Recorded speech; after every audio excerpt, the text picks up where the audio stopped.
सुखदेव जी ने ज्ञान पर भावना की विजय दिखाई, भावना विजयी हुई। कई लोग भावना को महत्व नहीं देते, लेकिन भावना बहुत बड़ी बात। भक्ति में तो बिना भावना के कुछ है ही नहीं, बिना भावना के तो शून्यता है। और आज अगर कुछ मर रहा है, अगर कुछ किसी की मौत हो रही है, तो हर हृदय में जो भावनाएं हैं ना, वो मर रही है। हर हृदय की भावना मर रही है। बुरा लगे तो क्षमा करें, हर हृदय की भावना मर रही है। तभी तो हम अपने बुजुर्गों को वृद्धाश्रम में भेज देते हैं। किसी भी साहित्य में, भारतीय साहित्य में, प्राचीन भारतीय साहित्य में वृद्धा आश्रम का कोई जिक्र ही नहीं है, क्योंकि वृद्ध तो देवता होता है, देवता को हम घर में रखते थे, वृद्धाश्रम में थोड़ा छोड़ते थे। लेकिन भावना मर गई, भावना। रुपए पैसों के लिए आंसू आंख में देखे जाते हैं, लेकिन कभी पुत्र के आंख में मां के प्रेम के, पिता के बिछुड़न के आंसू कम देखे जाते हैं, पहले ज्यादा देखे। ये आंसू भी बड़े महत्व के। आंसुओं को सूखने मत दो, आंखों को सरस रखो, आंखों को नीरस मत बनाओ। सरसता होनी चाहिए आंखों में, नीरसता नहीं। भावना मत रही, भावना को मारो मत, भावना को जीवित रखो। यहां से उद्धव आगे बढ़े। नंद बाबा का घर नहीं पता, गांव के बाहर रथ रोक कर खड़े थे। इतने में ब्रज के एक बूढ़े सज्जन आ रहे थे। उद्धव जी ने प्रणाम किया और कहा कि बाबा, हमें नंद जी के यहां जाना है, रास्ता बताएंगे? उसने पूछा, कौन हो आप, कहां से आए? उद्धव जी ने कहा, मैं उद्धव हूं, मथुरा से आया हूं। मथुरा से? हाँ। जहां कृष्ण होता है हमारा। हाँ, मैं कृष्ण का सखा। पहले तो वो बूढ़ा रो पड़ा और बाद में उसने कहा, उद्धव जी, आपको नंद बाबा का घर पूछने की आवश्यकता नहीं। ये जो पानी की धारा बहती हुई आ रही है, इसके किनारे किनारे चले जाओ, जहां से धारा प्रकट हो रही है वहीं नंद यशोदा बैठे मिलेंगे। क्या मतलब? कृष्ण के जाने के बाद में बूढ़े बाबा नंद, माँ यशोदा इतना रोई कि उनके आंखों से जो आंसू बहे वो धारा बनकर यमुना में मिल गए और सारे ब्रज के पानी को खारा बना दिया। भैया, पहले तो हमारे ब्रज का पानी बड़ा मीठा था, लेकिन नंद बाबा और माँ यशोदा के आंसुओं ने उसे खारा खारा। उद्धव का रथ आगे बढ़ा। नंद बाबा के द्वार पर उद्धव उपस्थित हो जाते हैं। पांव की आहट हुई घोड़ों की। नंद बाबा को लगा आंखों की ज्योति कमजोर हो गई है, दूर से स्पष्ट नहीं दिखाई देता। देखने लगे, यशोदे, मुझे लगता है कन्हैया आया है। मैया ने कहा, अरे मैं तो आज सुबह से कह रही हूं, रात में स्वप्न आया प्रातः 4 बजे कि मेरा लाला आया है, तभी तो आज मैंने माखन निकाला है, दधी मंथन की। हम तो कही रही थी आज मेरा लाला आएगा, दौड़ो। नंद बाबा उठ करके दौड़ पड़े, आगे आगे पीछे पीछे माँ यशोदा। उद्धव को अपने बाहों में भर लिया, पहचान नहीं पाए। बड़े दिनों के बाद मुलाकात हुई है, वही वस्त्र, वही मुकुट। बूढ़ी आंखों ने धोखा खाया, पहचान नहीं पाए। मेरे पुत्र, तू आ गया। मुझे लग रहा था कि तू जरूर आए, क्योंकि तू भी तो मुझे प्रेम करता है और दोनों ओर प्रेम पलता है। प्रेम तो 2 पक्षी होता है, एक पक्षी नहीं होता है। ये शास्त्र के वचन है, दोनों ओर प्रेम पलता है। तो हमें था कि हम प्रेम करते हैं लाला को, मेरा लाला भी मुझे प्रेम करता है। आज तू आ गया। जब भावुक होकर बाबा रो पड़े, मैया रो पड़ी, तो उद्धव के आंख में भी प्रेमाश्रु आ गया। ज्ञान की पराजय हो गई, प्रेम की विजय हो गई। उद्धव के आंखों में आंसू आ गए। उद्धव ने कहा, बाबा मैं आपका पुत्र नहीं। एकदम मैया बाबा पीछे हटे, कौन है आप? उद्धव ने कहा, मैं आपके पुत्र का मित्र हूं। महबूब की हर चीज महबूब लगती है। फिर लिपट गए, ना पुत्र सही, पुत्र का मित्र ही सही, मानो कृष्ण ही मिल गए हूं।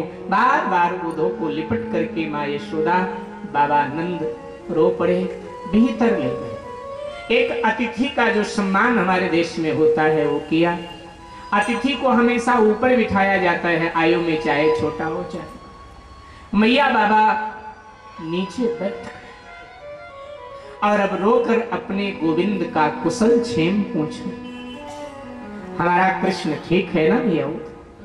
हाँ मैया, हाँ बाबा ठीक। एक बात तो बताओ, यहां वो जगाने पर जागता था, सुलाने पे सोता था। कहता था मैया कोई गीत सुना तो मैं सोऊं, और मैं गीत गाती थी, वो सो जाता था, और सुबह गीत गा के ही उठाती थी। तो वहां मेरे कृष्ण को कौन सुलाता है, कौन जगाता है? उद्धव ने कहा, मैया अब आपका कृष्ण छोटा नहीं रहा। आपके पास तो जब था छोटा था तो सुलाना जगाना पड़ता था, लेकिन अब बड़ा हो गया। अब एक राज्य की देखभाल उसके जिम्मे है।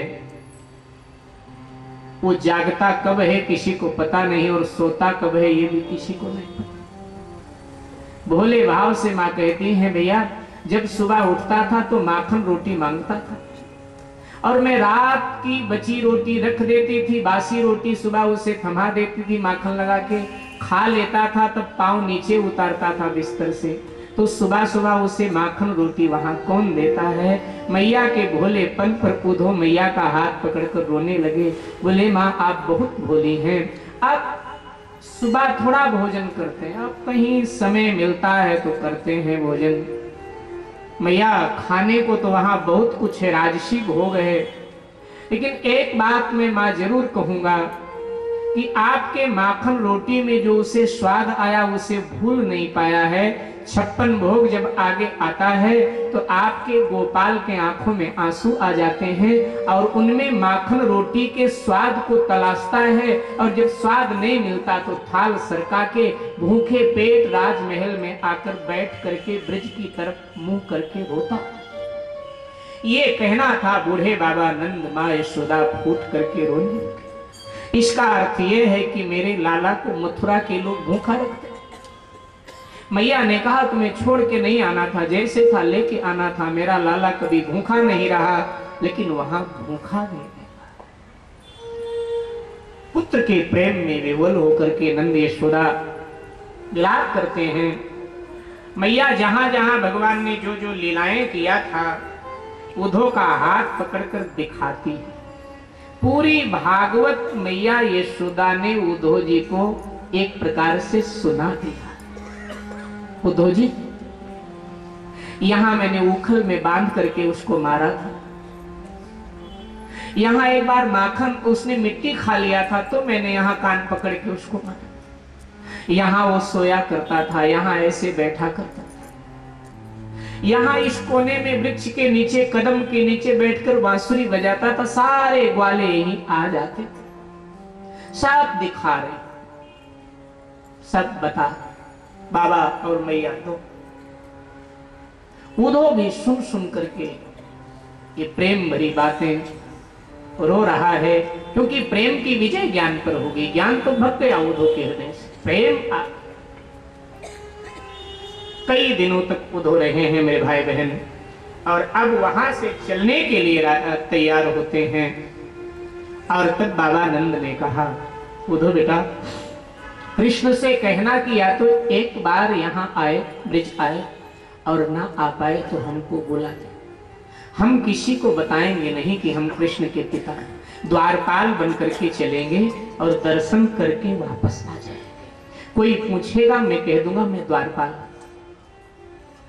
मैया कहती हैं कि कहना एक बार आए, अन्यथा मुझे भी बुला ले। मैं देवकी बहन की दासी बन करके चलूंगी, दर्शन करके वापस आ जाऊंगी। एक बार ये आंखें कृष्ण को पुनः देखना चाहती हैं, क्योंकि अभी हमने जी भर के देखा।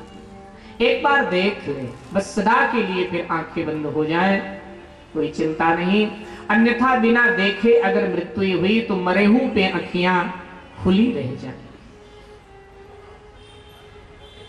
कई बार व्यक्ति मरता है तो उसकी आंखें खुली रहती, तो लोक कथा में कहा जाता है कि शायद प्राण आंखों से निकले इसलिए आंखें खुली, लेकिन शास्त्र कहता है कि किसी को देखना चाहता था वो व्यक्ति, किसी प्रिय जन को देखना चाहता था, लेकिन वो दिखाई पड़ा नहीं और उसको देखने की याद में उसकी आंखें खुली की खुली रही। यशोदा माँ कहती हैं अगर कृष्ण नहीं आया तो मरेहू पे अखियां खुली रह जाएंगी, जब हमारी मृत्यु होगी तो कृष्ण दर्शन के लिए हमारी आंखें खुली रह जाएंगी।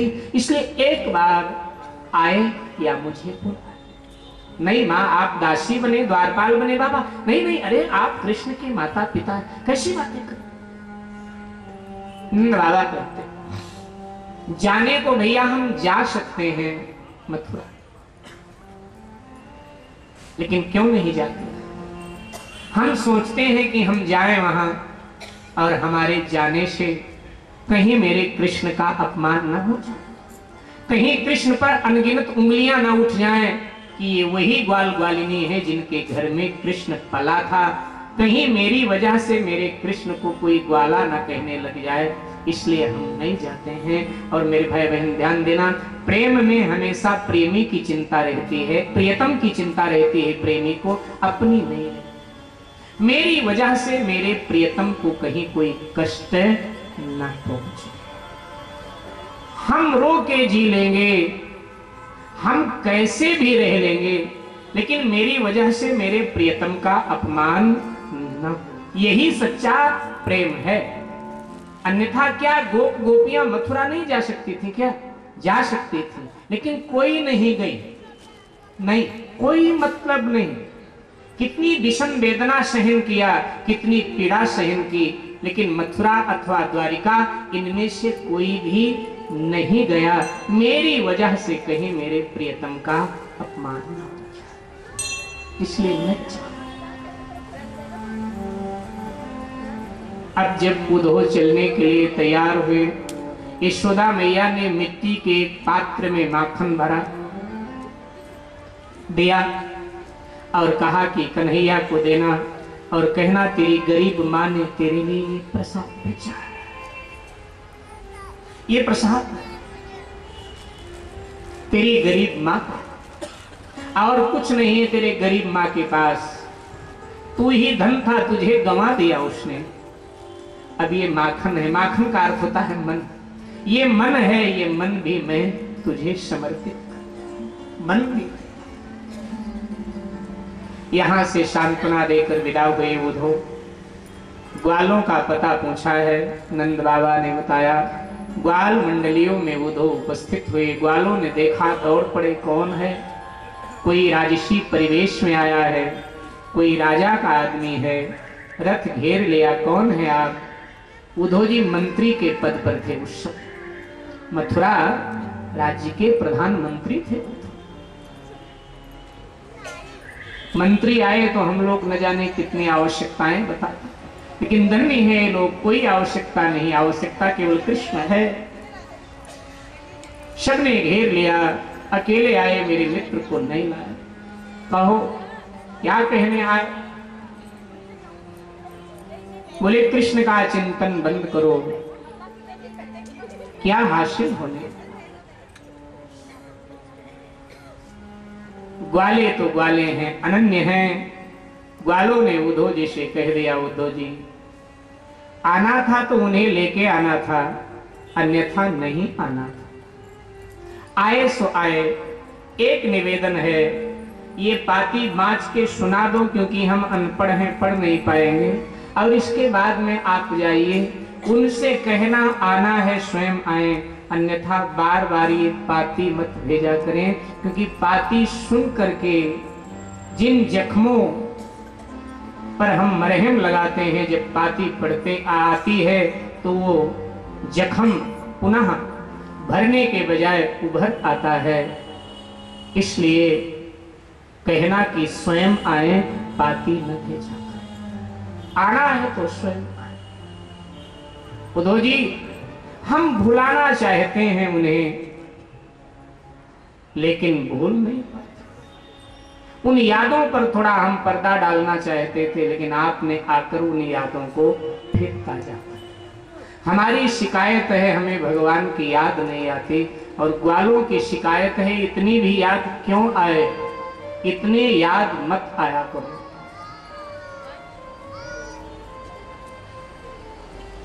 उनकी शिकायत है, बहुत याद आती। जिन्हें हम भूलना चाहें वो अक्षर याद आते हैं। बुरा हो इस मोहब्बत का वो क्यों कर याद आते। इतने मत याद। किसने पता बता दिया, यहाँ भी सताने आ गए। किसने पता बता दिया, यहाँ भी सताने आ गए। किसने पता बता दिया, यहाँ भी सताने आ गए। किसने पता बता दिया, नारी सताने आ गए। किसने पता बता दिया, किसने पता बता दिया, क्या भी सताने आ गए। किसने पता बता दिया, यहाँ भी सताने आ गए। किसने पता बता दिया, यहाँ भी सताने आ गए। किसने पता बता दिया, सोया चैन से किसने मुझे जगा दिया। सोया हुआ चैन से किसने मुझे जगा दिया, यहाँ भी सताने आ गए। किसने पता बता दिया, यहाँ भी सताने आ गए। किसने पता बता दिया, यहाँ भी सताने आ गए। बिजली कड़क के गिर पड़ी, सारा कफन जला दिया।